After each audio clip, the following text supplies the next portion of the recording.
The state must confess its atrocities against the people. We cannot forgive those who killed Itai Dzamara until they give us his body, until they tell us how they killed him, and until they pay damages to his wife and children. There has to be compensation paid to the Tondera Indira family, to the Mabika and the Chiminya family, to the Muve and Mo Blessing Ali family. So if someone was killed by government agents and they buried his body, that person has not yet been buried until today.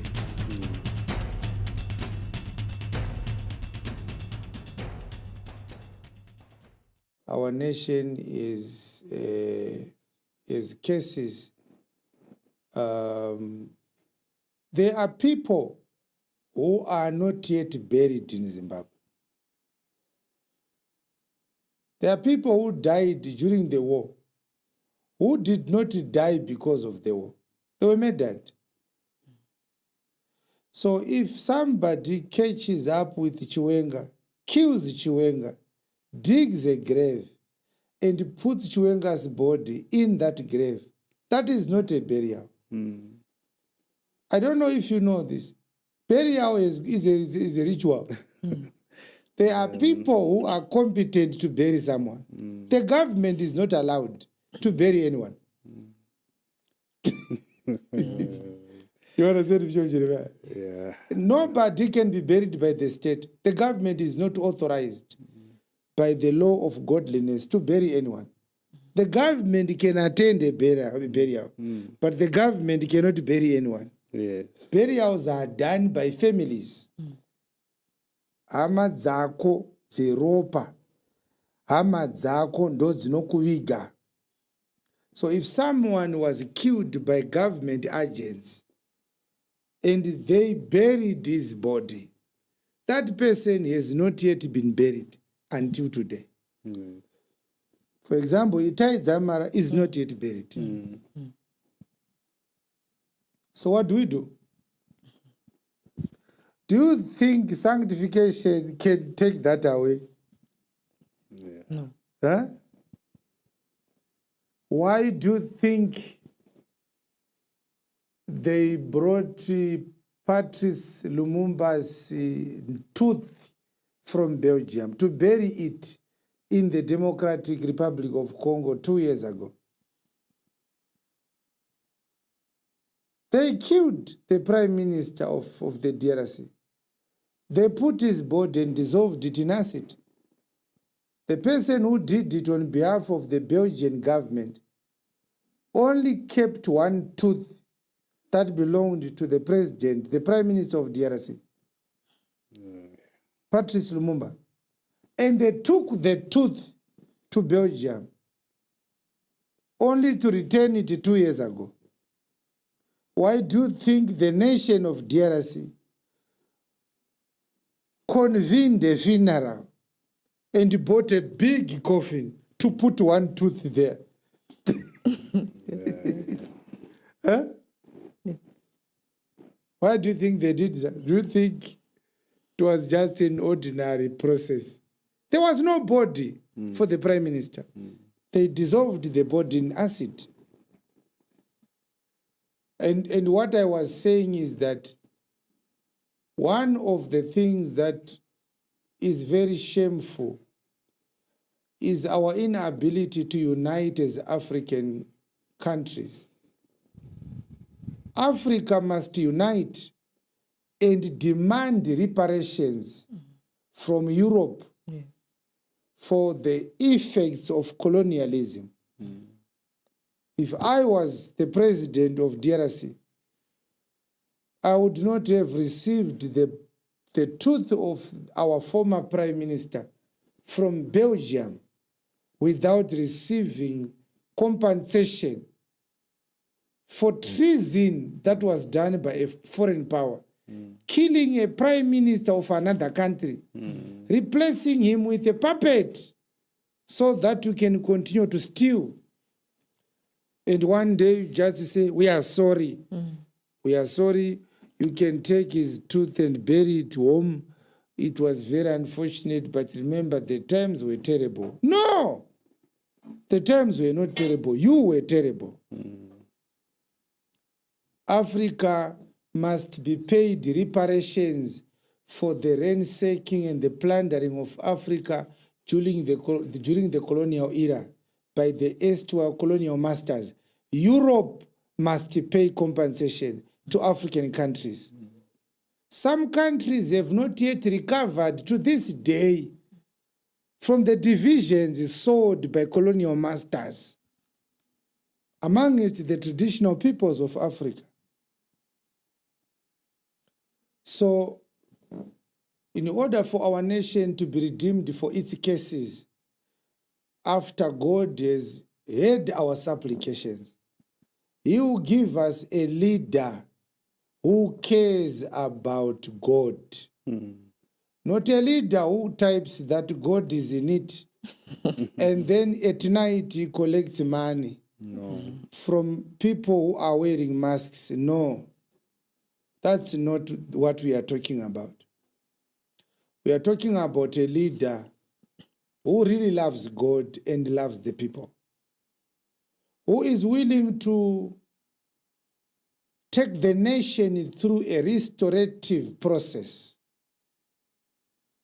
restoration of national pride, national identity, reconciliation. The state must confess its atrocities against the people. Don't offer forgiveness to people who are not begging for mercy. Don't offer forgiveness to people who are not willing to speak everything barbaric they've done to people. We cannot forgive those who killed Itai Dzamara until they give us his body, until they tell us how they killed him, and until they pay damages to his wife and children for loss of a breadwinner, until they are taken to task for their atrocities against human rights. And then after that, when every truth is out, those who hear from God will tell you how a nation is cleansed from the curse of blood. So much blood, so much blood, so much blood shed in our country. The blood of the people. That is what will take away this case. Yes. Those who need to be compensated by the government, who have to be compensated. There has to be compensation paid to the Tondera Indira family, to the Mabika and the Chiminya family, to the Nguve and More Blessing Ali family. There has to be compensation paid to the family of Brigadier Gunda. You understand? Yes. Yes. There has to be compensation paid. And I'm not sure how Zimbabwean political situation can be solved. I've been talking to someone about it a couple of weeks ago. Believers, you may talk to each other about this. There is evidence right now that if we were going to bring external election auditors to the Zimbabwe Electoral Commission, there is evidence that can prove that Tsvangirai won the 2008 elections. Let me just end with the 2008 elections. How do we solve that?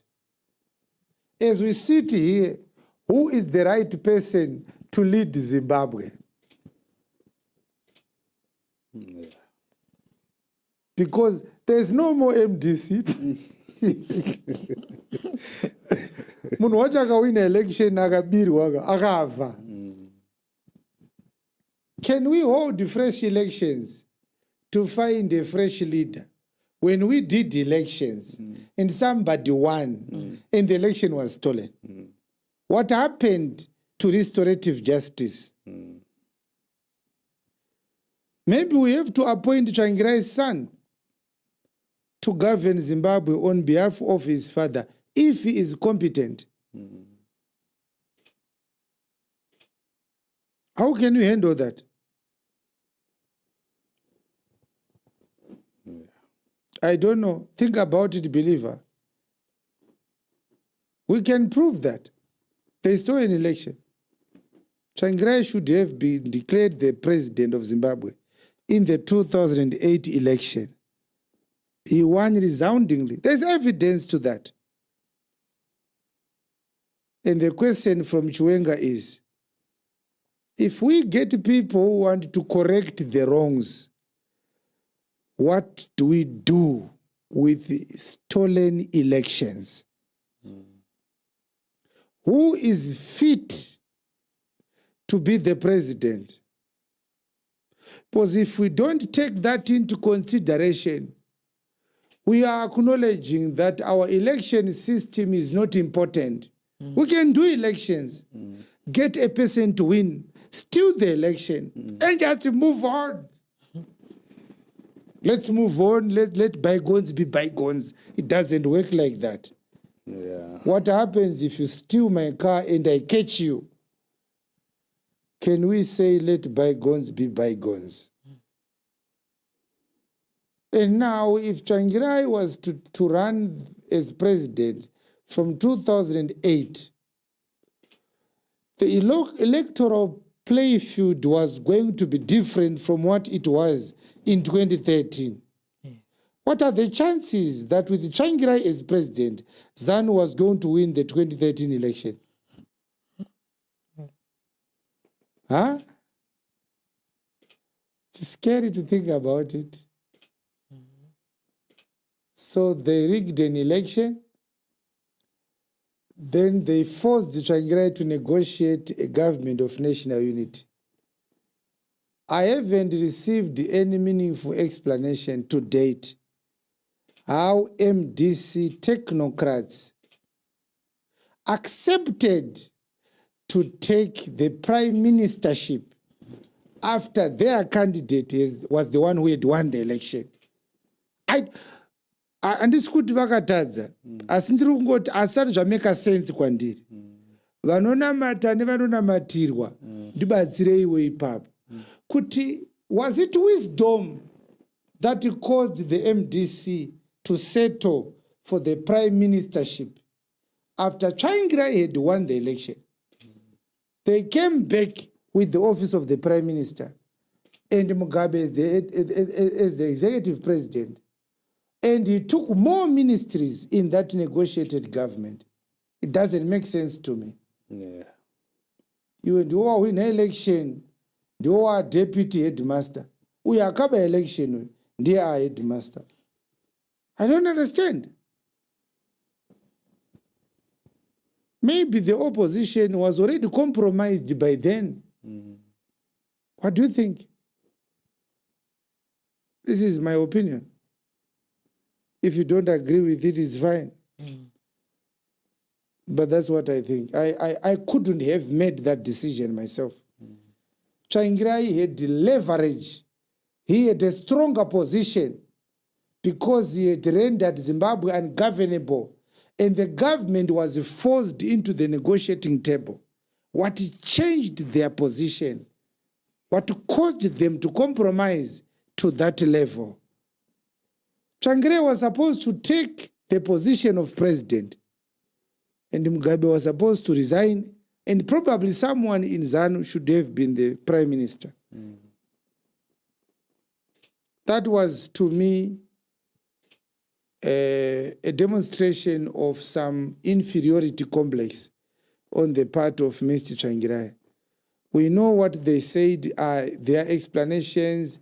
They wanted what was good for the people. They didn't want to take too long. The economy was bleeding. We have heard those arguments. I've heard all of them. But I still maintain my position. It doesn't make sense to me. To me, that was a show of desperation of some sort, desperation to get into government, and an unstrategic negotiating team.